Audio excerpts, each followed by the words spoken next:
Durante décadas, el mundo creyó que las grandes transiciones financieras ocurrían con anuncios oficiales, conferencias de prensa o titulares históricos. Pero la realidad es muy distinta. Las verdaderas transiciones de poder no se declaran, se ejecutan en silencio, en balances, en hojas de cálculo y en movimientos que casi nadie observa.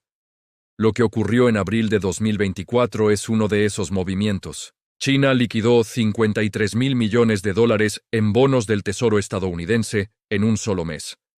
No fue pánico, no fue reacción, fue cálculo. Y ese acto, aislado del ruido mediático, encaja perfectamente dentro de un patrón histórico que siempre aparece antes de que el mundo financiero cambie de eje. Durante más de una década, China ha reducido de forma sistemática su exposición a la deuda estadounidense. Pasó de poseer alrededor de 1.300.000 millones de dólares a poco más de 600.000 millones. No solo eso, aceptó pérdidas enormes en el proceso, cientos de miles de millones evaporados. Las naciones no hacen eso por error. No sacrifican riqueza de esa magnitud a menos que estén preparándose para algo peor que una recesión. Esto no fue una venta, fue una salida ordenada del sistema. Cuando un Estado soberano liquida activos con pérdidas tan profundas, no está reaccionando a la economía. Está reaccionando a la geopolítica. Está anticipando sanciones, conflictos o el colapso de la confianza en el activo mismo. Y exactamente ese patrón es el que se está desarrollando ahora, sin titulares, sin alarmas y sin advertencias claras para el público.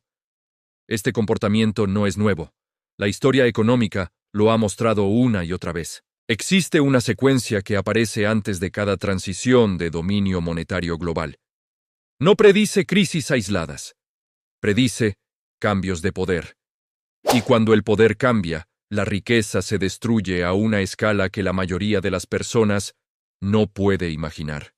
La primera fase siempre es la acumulación. La potencia emergente compra la deuda de la potencia dominante en cantidades masivas, no por altruismo, sino para integrarse al sistema existente, estabilizar el comercio y construir reservas. China hizo exactamente eso entre los años 2000 y 2013, convirtiéndose en el mayor acreedor extranjero de Estados Unidos. Luego llega la fase de exposición máxima, el punto donde la potencia emergente tiene tanto en juego que el sistema parece estable, casi indestructible. En 2013, China poseía alrededor de 1.300.000 millones de dólares en bonos del Tesoro estadounidense, más que cualquier nación en la historia. Los economistas llamaron a esto estabilidad. En realidad, era dependencia mutua. Ambos lados se beneficiaban y ambos quedaban atrapados. La tercera fase es la reducción estratégica. Aquí es donde todo cambia, aunque casi nadie lo nota. La potencia emergente comienza a vender lentamente, no de forma agresiva, no de forma visible. Se usan excusas técnicas, reequilibrio, gestión monetaria, necesidades internas. Pero la reducción es constante y deliberada.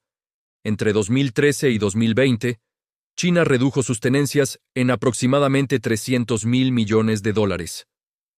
Los mercados lo llamaron rotación. En realidad, era preparación. La cuarta fase es la aceleración. Siempre hay un evento externo que revela el riesgo real. Para China, ese evento ocurrió en febrero de 2022.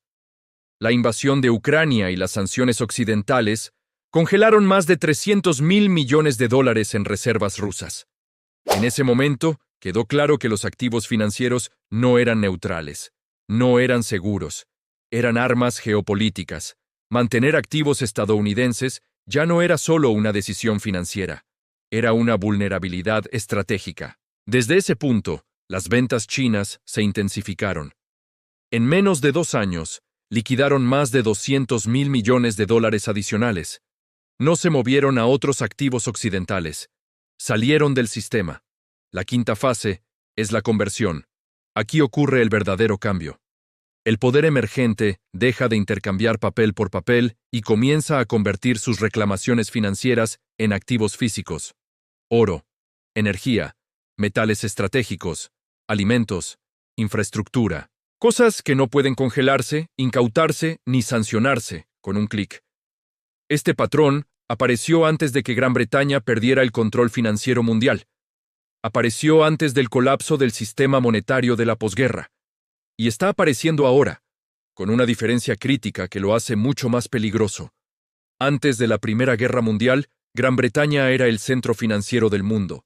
Su moneda era considerada el activo más seguro de la Tierra. Estados Unidos acumuló exposición a ese sistema durante décadas. Cuando la guerra llegó, redujo su exposición, convirtió activos en oro y emergió como acreedor global. Los que permanecieron en activos británicos perdieron hasta 60% de su poder adquisitivo. No fue una crisis repentina, fue una transición silenciosa. Décadas después, ocurrió lo mismo con el dólar respaldado por oro. Cuando la presión fiscal y la inflación hicieron insostenible el sistema, la convertibilidad terminó de la noche a la mañana. Quienes confiaron demasiado tarde, perdieron. Quienes se posicionaron antes, conservaron su riqueza. China observó todas estas transiciones. Aprendió la lección más importante del sistema financiero moderno. Los activos financieros pueden desaparecer, los activos físicos no. Hoy, mientras reduce su exposición a la deuda estadounidense, China acumula oro a un ritmo histórico. Llena reservas estratégicas de petróleo. Asegura el control de minerales críticos. Compra alimentos. Construye infraestructura fuera del sistema del dólar. No lo hace para maximizar retornos. Lo hace para sobrevivir a una transición. Lo más inquietante es lo que ocurre del otro lado. Cada bono que China vende debe ser comprado por alguien. Y cada vez más, ese alguien no es el mercado libre. Son aliados obligados a absorber el suministro. Economías más pequeñas cargando con volúmenes que no reflejan su tamaño real. Centros financieros usados como intermediarios. Bancos centrales comprando lo que los extranjeros rechazan. Esto transforma al mercado del tesoro de un activo globalmente distribuido en uno geopolíticamente concentrado. Y ese cambio es extremadamente frágil. En todas las transiciones anteriores, la mayoría de los tenedores del activo dominante no se dio cuenta hasta que ya era demasiado tarde. No eran ignorantes. Simplemente confiaron en que el sistema seguiría funcionando como siempre. Pero la historia no funciona así. La historia no anuncia transiciones, las ejecuta. Cuando miremos atrás, dentro de algunos años, este período será evidente, no como una crisis puntual, sino como el momento en que el equilibrio global comenzó a desplazarse de forma irreversible.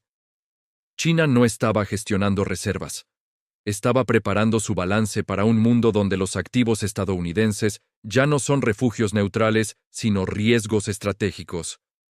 La pregunta no es si la transición ocurrirá. La pregunta es si la reconocerás antes de que termine.